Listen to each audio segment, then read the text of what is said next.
सभी का स्वागत है। तो हम आ गए हैं भगवत गीता अध्याय 5 श्लोक क्रमांक 21। तो भगवान बता रहे हैं कि जिस व्यक्ति को सही में ज्ञान प्राप्त हो जाता है तो वो कैसा महसूस करता है। तो भगवत गीता अध्याय 5 श्लोक क्रमांक 21 भगवान कहते हैं, बाह्य स्पर्शेषु असक्तात्मा विन्दति आत्मनि यत् सुखम सह ब्रह्म योग युक्तात्मा सुखम अक्षम अश्नुते। भगवान कृष्ण कहते हैं, ऐसा मुक्त पुरुष भौतिक इंद्रिय सुख की ओर आकर्षित नहीं होता, अपितु सदैव समाधि में रहकर अपने अंतर में आनंद का अनुभव करता है। इस प्रकार स्वरूप सिद्ध व्यक्ति पर ब्रह्म में एकाग्रचित होने के कारण असीम सुख भोगता है। देखिए, भगवान कृष्ण कहते हैं कि ये जो भौतिक जगत है ये 5 महाभूतों से बना है, ये मैटर से बना है, जबकि आध्यात्मिक जगत है ये ब्रह्म से बना है। तो भौतिक जगत है भूमि, जल, अग्नि, वायु, आकाश, मन, बुद्धि और अहंकार से बना है, जबकि आध्यात्मिक जगत ब्रह्म से बना है और जिसका बेस भगवान है।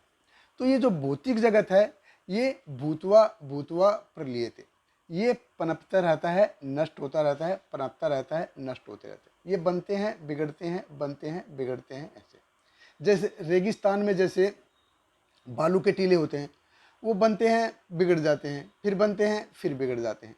लेकिन अगर वहीं पे कोई रोड बना है, सीमेंट का कोई रोड बना है या कोल तार का कोई रोड बना है, तो उसके ऊपर कोई फर्क नहीं पड़ता। ऐसे ही स्पिरिट है, ऐसे ही हम हैं अनचेंज, हम वो आध्यात्मिक तत्व हैं, हम ऐसे ही ब्रह्म है। तो जैसे शास्त्र बताते हैं, अहम ब्रह्म अस्मि। तो अहम ब्रह्म अस्मि का अर्थ क्या है? अहम ब्रह्म अस्मि का अर्थ ये नहीं है कि मैं भगवान हूँ। अहम ब्रह्म अस्मि का अर्थ है कि मैं आध्यात्मिक जगत का एक चित कण हूँ, एक चित कण हूँ। जैसे हम घर बनाते हैं तो वो घर ईंटों से बनता है, तो हॉस्पिटल बनते हैं वो ईंटों से बनता है, कोई फार्म हाउस बनता है वो ईंटों से बनता है, दीवार बनती है वो ईंटों से बनती है। तो बाह्य रूप से वो हॉस्पिटल है, घर है, फार्म हाउस है, दीवार है, कुछ भी है, लेकिन उसका बेस क्या है? उसका बेस है ईंट है। ऐसे ही आध्यात्मिक जगत है। तो आध्यात्मिक जगत का जो बेस है वो भगवान है, वो ब्रह्म है, वो ब्रह्म है। तो उसका स्वरूप कैसा भी हो, एक व्यक्ति के रूप में हो, एक घास के रूप में हो, पेड़ के रूप में हो, जानवर के रूप में है, कैसा भी हो, लेकिन वो उसका जो बेस है वो स्पिरिट है, वो आत्मा है। तो स्पिरिट है वो सच्चित आनंद है, वो सच्चित आनंद शाश्वत है, शाश्वत है। इसलिए जीव क्या है? शाश्वत आनंद पाने के लिए तरसते रहते हैं। तो भौतिक जगत में शाश्वत आनंद है क्या? नहीं है। भगवान कृष्ण कहते हैं, बाह्य स्पर्शेषु असक्त आत्मा, कि बाह्य स्वरूप में कोई आनंद नहीं है। तो जो व्यक्ति बाह्य जगत से आनंद के प्रति अनासक्त है वो क्या है? विन्दति आत्मनि यत् सुखम, वो अपने में ही आनंद ढूंढने का प्रयास करता है और स ब्रह्म योग युक्ता सुखम अश्नुते, और वो सुख महसूस करता है, उसमें सुख महसूस करता है अपने अंदर ही। तो भौतिक जगत में देखिए, भौतिक जगत के जो सारे सुख हैं, सारे जो दुख हैं, उनका एक बिगिनिंग है, एक शुरुआत है और एक एंडिंग है। जैसे भगवान अध्याय 2 के 14वें श्लोक में जैसे बताते हैं, मात्रा स्पर्शा तु कौनते शीत उष्ण सुख दुख दा आगम अपायनी अनित्य तान तितिक्ष्व भारत। कि ये जो भौतिक जगत के जो सुख और दुख हैं ये कैसे हैं? ये क्षणभंगुर हैं, ये आते रहेंगे और जाते रहेंगे, आते रहेंगे जाते रहेंगे। तो इनको क्या करना है? इनको सिर्फ टोलरेट करना है, इनको सहना सीखना है।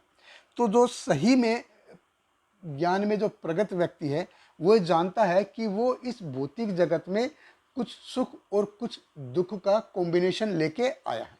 तो उसके जीवन में ये सुख और दुख आते रहेंगे और जाते रहेंगे, कोई इसमें कुछ नहीं कर सकता, कोई भी भौतिक एडजस्टमेंट इसमें कुछ नहीं कर सकता, ये आता ही रहेगा, इसमें कोई चेंज नहीं आएगा।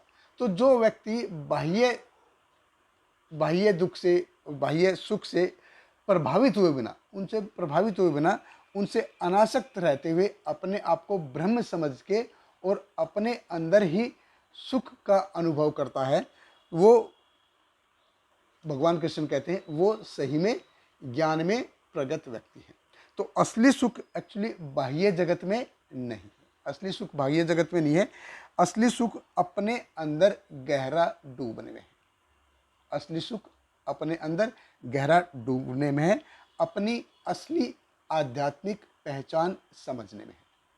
और इसके लिए जो कुछ हम करते हैं उसके लिए थोड़ी सी साधना की ज़रूरत पड़ती है, और अपने आप को ढूंढने में, अपने आप के अंदर आनंद अनुभव करने में जो भी कुछ हम प्रयास करते हैं वही एक्चुअली साधना कहलाती है।